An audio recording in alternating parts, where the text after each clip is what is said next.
మాజీ మంత్రి అంబటి రాంబాబు తొందరపడ్డారా? చేసిన సవాల్కి కట్టుబడి ఉంటారా?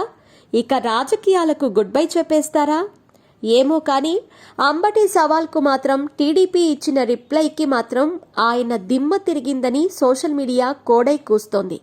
ఇటీవల ఏపీలో వైసీపీ సోషల్ మీడియా యాక్టివిస్టులను పోలీసులు అరెస్ట్ చేస్తున్న విషయం తెలిసిందే. వైసీపీ అధికారంలో ఉన్న సమయంలో హద్దులు దాటిన ఏ ఒక్కరిని వదిలిపెట్టకుండా పోలీసులు కేసులు నమోదు చేస్తున్నారు. అలాగే టీడీపీ, జనసేన కార్యకర్తలు కూడా ఒక్కొక్కరిని వెలికితీస్తూ ఫిర్యాదులు చేస్తున్నారు. ఈ అరెస్టులపై వైసీపీ భగ్గుమంటూ ఉండగా టీడీపీ మాత్రం మహిళల వ్యక్తిగత హనానికి పాల్పడ్డ ఏ ఒక్కరిని వదిలిపెట్టేది లేదని చెబుతోంది.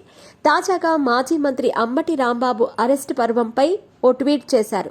అసలు కేసులు నమోదు చేయాలంటే ఎన్నికల సమయంలో అబద్దపు హామీలిచ్చి అధికారంలోకి వచ్చిన సీఎం చంద్రబాబు నాయుడిపై ఐపీసీ సెక్షన్ 420 కింద కేసు ఎందుకు పెట్టకూడదో తెలపాలంటూ ప్రశ్నించారు.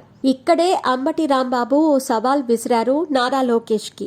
శాసనసభలో తన తల్లిని అవమానించారంటూ నిన్న లోకేష్ చేసిన వ్యాఖ్యలపై అంబటి స్పందిస్తూ, మీ తల్లిని అవమానించినట్టు నిరూపిస్తే బేషరతుగా క్షమాపణ చెప్పి రాజకీయాలకు స్వస్తి పలుకుతానని అంబటి అన్నారు.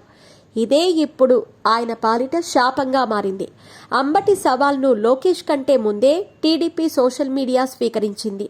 ఇదిగో ఆధారాలు అంటూ వీడియోలతో సహా ఏకంగా అంబటికే ట్యాగ్ చేశారు. ఆధారాలు చూయించాం, ఇక రాజకీయాలకు గుడ్ బై చెప్పే డేట్ ఎప్పుడు అంటూ సోషల్ మీడియా అంబటికి షాక్ల మీద షాక్లు ఇస్తోంది. సోషల్ మీడియా విడుదల చేసిన వీడియోలో మాజీ ఎమ్మెల్యే వంశీ, అంబటి రాంబాబు ఇద్దరూ కూడా లోకేష్ తల్లి గురించి వ్యాఖ్యానించారు. ఆ వీడియోలోనే నాడు సీఎం చంద్రబాబు కన్నీటి పర్యంతమైన వీడియోను కూడా విడుదల చేశారు.